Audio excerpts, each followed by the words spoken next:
You're getting all hung up. All hung up on imaginary problems. You gotta focus on what's real, man. You see this cup? This is literally my favorite cup. Huh.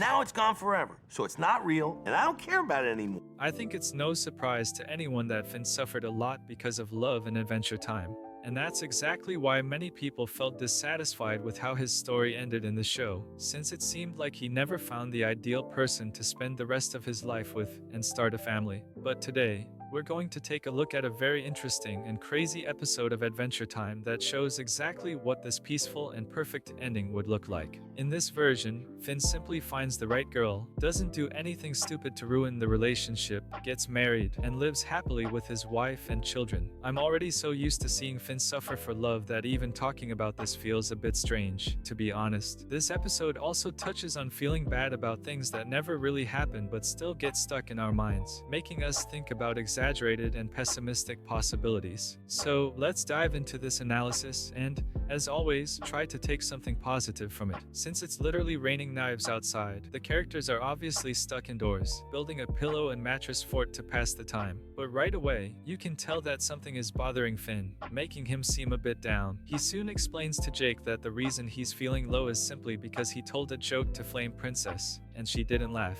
Finn immediately lets this take up a huge space in his mind and blows it out of proportion in the most dramatic way possible, saying that she was probably tired of him, and that this was a sign that everything was over between them. It's interesting, and even funny, how accurate Finn's reaction is in a way. How many times do we go crazy over some extremely trivial thing that, in reality, doesn't mean much at all but still manages to make us feel anxious and down, distracting us from things that truly matter? This happens because there's already a certain level of anxiety that keeps us on high alert for these supposed signs, as if trying to predict or prevent bad things from happening. But these signs don't even exist. Jake then tells Finn that he's getting too caught up in his imaginary problems, and that he needs to stop doing that so he can focus on what's actually real. Right after that, Jake simply throws his favorite mug out the window and says that it being his favorite no longer mattered because the reality now was that the mug was gone forever, and that's what mattered. Through this crazy and somewhat exaggerated action, Jake tries to bring Finn back to the real world and help him see things as they truly are, encouraging him to accept reality. However, at that moment, Finn was viewing everything through the lens of his anxiety and insecurity. It's easy to notice when this happens to someone else, but it's really hard to recognize when it's happening to us. Finn then says he needs some time alone to let his mind wander a bit, thinking it might help him deal with his internal struggles. But when he enters the pillow fort to be alone for a while, he ends up going through a small door that leads him to a bizarre and different place made entirely of sheets, pillows, mattresses, and so on. As soon as he looks back, the door has completely vanished. Finn then steps into the role of a hero and easily defeats a sheet dragon that was terrorizing and chasing defenseless pillow people. Because of this heroic act, the town's mayor insists on throwing a celebration in his honor. Yet, it was still clear that Finn felt somewhat sad and worried because of his imaginary problems. He spends the entire party off in a corner, lost in thought. However, this changes when he meets Rose Linen, a pillow girl who seemed interested in him and happened to be the mayor's daughter. The two have a lighthearted conversation, and then she invites Finn to dance. At first, he refuses, saying he has a girlfriend, but she reassures him that it's just a dance and nothing serious.